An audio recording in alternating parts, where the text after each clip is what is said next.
नमस्कार दोस्तों, welcome to my YouTube channel. मैं आपका दोस्त भूराराम टेलर और आज हम बात करने जा रहे हैं गणित की पाठ योजना के बारे में।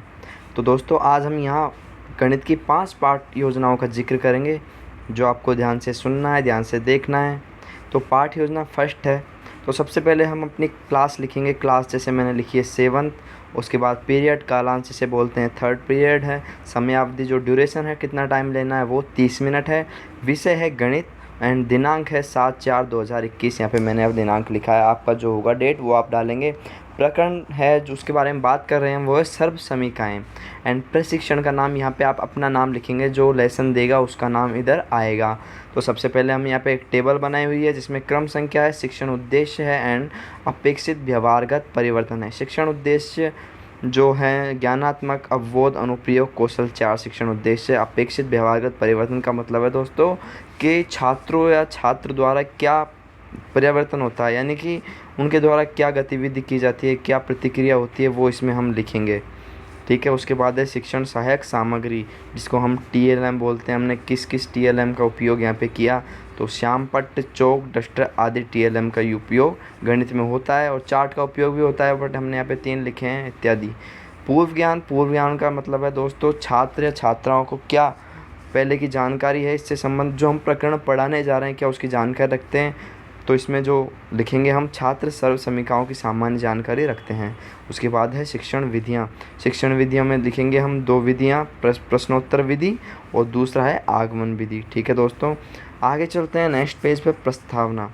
प्रस्तावना में हम लिखेंगे जो हम छात्र अध्यापक क्रिया है और छात्र क्रिया, यानी एक अध्यापक होता है वो क्या क्रिया करेगा और छात्र होता है वो क्या क्रिया करेंगे। जैसे क्रम संख्या डाल दिया, जैसे प्रश्न हम एक अध्यापक होता है प्रश्न पूछता है, तो यहाँ पे एक प्रश्न डाल दिया, अध्यापक प्रश्न पूछेगा और जो छात्र जो जवाब देंगे, आंसर देंगे, वो हम यहाँ पे लिखेंगे। नेक्स्ट दोस्तों उद्देश्य कथन, जो हम बताएंगे कि हम आप आज किसके बारे में अध्ययन करने जा रहे हैं। तो आज हम अगर सर्व समीकाओं के बारे में अध्ययन करने जा रहे हैं तो हम यहाँ पे लिखेंगे शिक्षण बिंदु। शिक्षण बिंदु का मतलब हम क्या क्या पढ़ेंगे, इसमें लिखा है सर्व समीका की परिभाषा, स्पष्टीकरण और कुछ प्रमुख बीजीय सर्व समीकाएँ। नेक्स्ट पेज पे चलिए दोस्तों। नेक्स्ट पेज पे है प्रस्तुतिकरण, यानी जो हम बोर्ड पे प्रस्तुत कर रहे हैं, हम जो भी पढ़ा रहे हैं वो चीज़ यहाँ पे आ जाएंगी। इसमें है क्रम संख्या डालेंगे पहले, शिक्षण बिंदु है, छात्र अध्यापक क्रिया है, विद्यार्थी क्रिया और श्यामपट्ट कार्य है। जो भी हम श्यामपट्ट कार्य करेंगे उसे हम यहाँ पे लिख देंगे। एक कलर्ड ब्लैक कलर का गत्ता लेके उस पर हम लिख देंगे जो भी हम श्यामपट्ट पे लिखेंगे। ठीक है दोस्तों, 2 3 4 पॉइंट हो गए हैं यहाँ पे।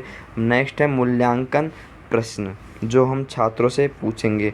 वैसे क्रम संख्या यहाँ पे डाल देंगे, छात्र अध्यापक क्रिया, विद्यार्थी क्रिया, फिर हम मूल्यांकन प्रश्न करेंगे, यानी जो पढ़ा हमने उसके बारे में छात्र क्या क्या सीखे, क्या क्या नहीं सीखे, उसके बारे में हम पूछेंगे यहाँ पे। तो यहाँ पे 3 प्रश्न हैं, तीनों लिख दिए। विद्यार्थी क्रिया में जो वो आंसर देंगे वो हम यहाँ पे लिख देंगे। गृह कार्य होमवर्क देंगे हम, जो विद्यार्थी घर से करके लाएंगे। ओके, यहाँ पे लिखा सर्व समीका को उदाहरण सहित स्पष्ट कीजिए।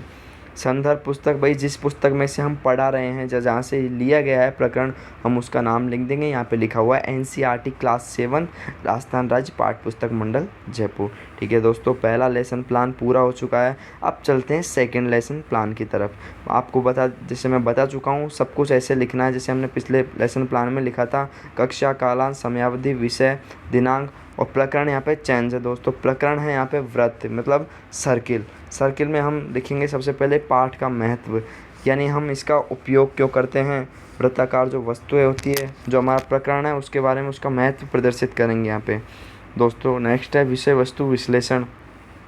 उसके बाद सामान्य उद्देश्य, इसको हम जो उद्देश्य हैं उसको एक टेबल के द्वारा समझा देंगे इधर। शिक्षण उद्देश्य और अपेक्षित व्यवहारगत परिवर्तन, कुछ नहीं है दोस्तों, जैसे हमने पिछले लेसन प्लान में देखा सेम वैसा ही है, बस प्रकरण अलग है। फिर शिक्षण विधियाँ, प्रश्नोत्तर प्रविधि, व्याख्या विधि। दोस्तों उसमें आगमन विधि थी, इसमें व्याख्या विधि हो गई। शिक्षण सामग्री वही चौक, डस्टर, श्यामपट्ट इत्यादि, आप जिसका भी उपयोग करेंगे वो यहाँ पे लिख देंगे, जिसमें चार्ट भी हो सकता है, कोई सर्किल आकृति भी हो सकती है, कोई वृत्ताकार आकृति हो सकती है, आप दिखाएंगे तो उसको आप यहाँ पे लिख देंगे। पूर्व ज्ञान, कि छात्रों को इसकी पूर्व ज्ञान यानी जानकारी है या नहीं है, तो यहाँ पे लिख दिया छात्रवृत्ति की सामान्य जानकारी रखते हैं।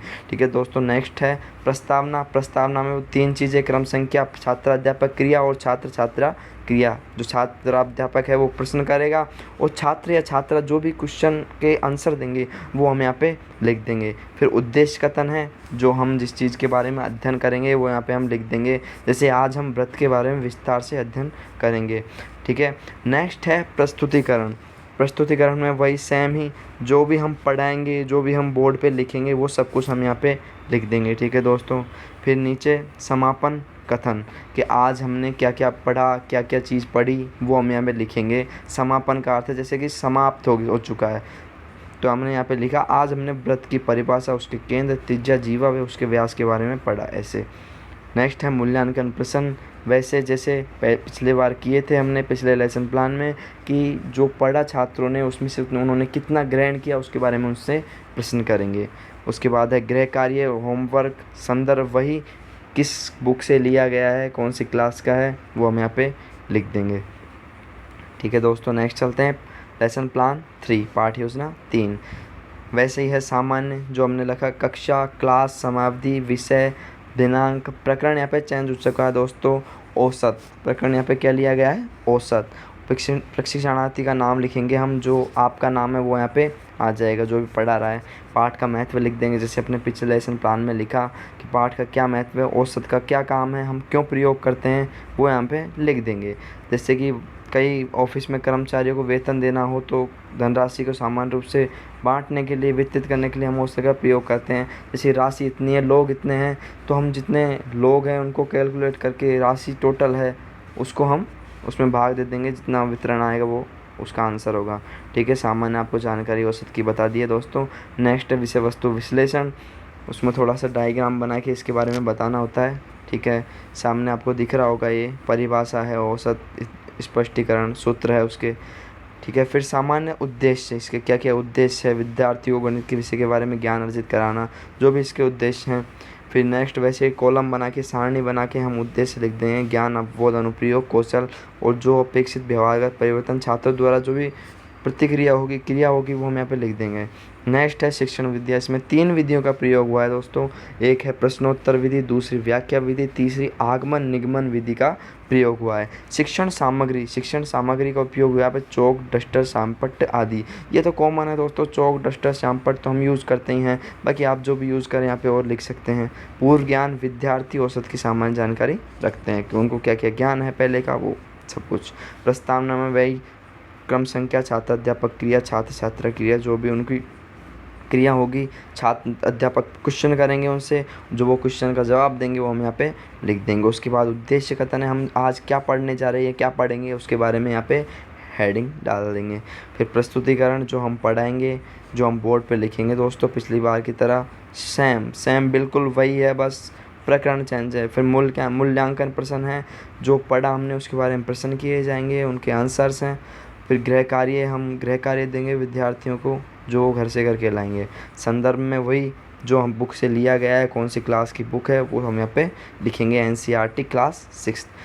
नेक्स्ट है दोस्तों पाठ योजना 4, लेसन प्लान 4, जिसमें हम क्लास लिख देंगे, वही period, duration and subject, date. प्रकरण क्या है, वर्ग व समचतुर्भुज एंड प्रशिक्षणार्थी का नाम। ठीक है दोस्तों, पाठ का महत्व, आज हम अपने दैनिक जीवन में कई चतुर्भुजाकार वस्तुएं देखते हैं, जैसे मोबाइल है, टीवी है, कॉपी, पेन, ये महत्व है। जैसे वर्ग का क्या महत्व है, समचतुर्भुज का क्या महत्व है, हम जितने भी चीज़ें यूज़ करते हैं उनमें कई किसी न किसी आकृति में होती है दोस्तों। वैसे ही कौन सी आकृति वर्ग होती है, कौन सी समचतुर्भुज रहती है। हम एक लैपटॉप यूज़ करते हैं, वो आयताकार होता है। जैसे कि हम कोई भी चीज़ यूज़ करते हैं उसमें कुछ न कुछ आकृति ज़रूर होती है। वैसे यहाँ पे वर्ग व समचतुर्भुज का महत्व बताना है दोस्तों। विषय वस्तु विश्लेषण है, इसमें इसकी परिभाषा, विकर्ण, परिमाप, क्षेत्रफल, ये सब आ जाएगा। फिर आगे है सामान्य उद्देश्य, इसके उद्देश्य का क्या है वो हम यहाँ पे लिख देंगे। शिक्षण उद्देश्य है पिछली बार की तरह, वो यहाँ पे हम लिखेंगे। शिक्षण विधियाँ हैं, 2 विधि इसमें उपयोग की गई है, पिछली बार 3 थी, प्रश्नोत्तर विधि और व्याख्या विधि। इसमें शिक्षण सामग्री चौक, डस्टर, श्यामपट्ट, ईटीसी। ईटीसी का मतलब एटसेट्रा दोस्तों इसलिए लिखा गया है क्योंकि इनकी जगह कोई और भी चीज़ें हो सकती हैं, आप कुछ भी ऐड कर सकते हैं, इसलिए यहाँ पे ईटीसी लिखा हुआ है। पूर्व ज्ञान छात्रों को इस वर्ग व समचतुर्भुज के बारे में क्या क्या जानकारी है वो यहाँ पे लिख दिए जाएंगे। नेक्स्ट प्रस्तावना। प्रस्तावना में छात्र अध्यापक क्रिया, छात्र या छात्र क्रिया, सेम कॉन्सेप्ट जो हमने पिछले लेसन में पढ़ा था। फिर नेक्स्ट है उद्देश्य कथन, आज हम जिस चीज़ के बारे में अध्ययन करेंगे सेम वही इसमें आ जाएगा। प्रस्तुतिकरण में हम जो भी पढ़ेंगे, जो पढ़ा है, श्यामपट्ट पे जो कार्य किया है, सब कुछ इसमें लिख देंगे, कॉलम बनाएंगे। सबसे पहले क्रम संख्या, शिक्षण बिंदु, छात्र अध्यापक क्रिया, विद्यार्थी क्रिया, श्यामपट्ट कार्य। उम्मीद है दोस्तों आपको सब कुछ साफ दिखाई दे रहा होगा। अगर आपको नहीं दिखाई दे रहा तो आप मुझे कमेंट सेक्शन में बता सकते हैं, नेक्स्ट वीडियो में आपको और भी क्लियर बना के अपलोड करूँगा। ठीक है दोस्तों। फिर नेक्स्ट सामान्य प्रश्न है, हम सामान्य कथन जो हम इसके बारे में पढ़ा, हमने क्या क्या पढ़ा वो हम यहाँ पे लिख देंगे। मूल्यांकन, वस्तुनिष्ठ प्रश्न, इसमें मूल्यांकन प्रश्न में हम जो भी हमने पढ़ा उसके बारे में प्रश्न लिख देंगे। वस्तुनिष्ठ है, रिक्त स्थान की पूर्ति है, जिसमें रिक्त स्थान दिया होता है उसमें हमें कोई वर्ड जो सही होता है वो इसमें लिखना होता है। अति लघुतात्मक प्रश्न है, जो बहुत छोटे प्रश्न होते हैं वो अति लघुतात्मक प्रश्न में आते हैं दोस्तों। गृह कार्य, गृह कार्य हम देंगे छात्र छात्राओं को जो घर से करके लाएंगे। संदर्भ वही है एनसीईआरटी क्लास 7 जो इससे ये लिया गया है, प्रकरण जिस बुक से लिया गया है उसका नाम यहाँ पे। नेक्स्ट एंड लास्ट पाठ योजना है 5। ठीक है दोस्तों, थोड़ा सा समय और लेना चाहूँगा आपका। ये पाठ योजना 5 है दोस्तों, इसमें हम कक्षा लिख देंगे, कालांश लिख देंगे, सेकंड, समयावधि 30 मिनट रहेगी, विषय गणित है और दिनांक आपकी जो भी तारीख होगी लेसन प्लान की वो आप यहाँ पे लिख देंगे। प्रकरण है भाज्य व अभाज्य संख्याएं। दोस्तों आप पढ़ते आए होंगे, आपने पढ़ी होगी भाज्य व अभाज्य संख्याएं, इनके बारे में हम पढ़ेंगे। प्रशिक्षणार्थी का नाम, आपका जो नाम होगा आप यहाँ पे लिखेंगे। तो आज पाठ का महत्व, तो इसमें पाठ का क्या महत्व है, भाज्य व अभाज्य संख्याओं का क्या महत्व है। भाई हमें संख्याएं कई काम में आती है, गणना करते हैं, व्यापार लेन देन होता है, उसमें संख्याओं का बहुत महत्व होता है। वैसे ही भाज्य व अभाज्य संख्याओं का भी बहुत महत्व होता है। विषय वस्तु विश्लेषण। नेक्स्ट सामान्य उद्देश्य है, विद्यार्थी गणित के विषय में ज्ञान अर्जित कर सकेंगे। जो गणित का कॉन्सेप्ट यही रहेगा, सामान्य उद्देश्य। आपको एक पॉइंट तो ये लिख ही देना है कि विद्यार्थी गणित विषय के बारे में ज्ञान अर्जित कर सकेंगे। कोई भी सब्जेक्ट हो उसके बारे में ये पॉइंट तो आपको सीधा सीधा टेक देना है, आपको तो कोई दिक्कत नहीं आएगी। फिर उसके बाद दूसरा पॉइंट, आप जो आपने प्रकरण लिया उसके बारे में आपको लिख देना है कि इस प्रकरण के बारे में हम अध्ययन करेंगे, इसके बारे में जानेंगे, ये सब। ठीक है दोस्तों, बहुत सीधा है, ज़्यादा आपको मेहनत नहीं करनी, बहुत सीधा कॉन्सेप्ट है। फिर नेक्स्ट है शिक्षण विधियाँ, जिसमें 2 विधि है, प्रश्नोत्तर प्रविधि और व्याख्या विधि। नेक्स्ट है शिक्षण सामग्री, चौक, डस्टर, श्यामपट्ट, ईटीसी है। पूर्व ज्ञान है, छात्रों को क्या क्या ज्ञान है भाज्य व अभाज्य संख्याओं के बारे में, ये सब इसमें आ जाएगा। प्रस्तावना में वही छात्र अध्यापक क्रिया एंड छात्र छात्रा क्रिया। उद्देश्य कथन, आज हम भाज्य व अभाज्य संख्याओं के बारे में अध्ययन करेंगे।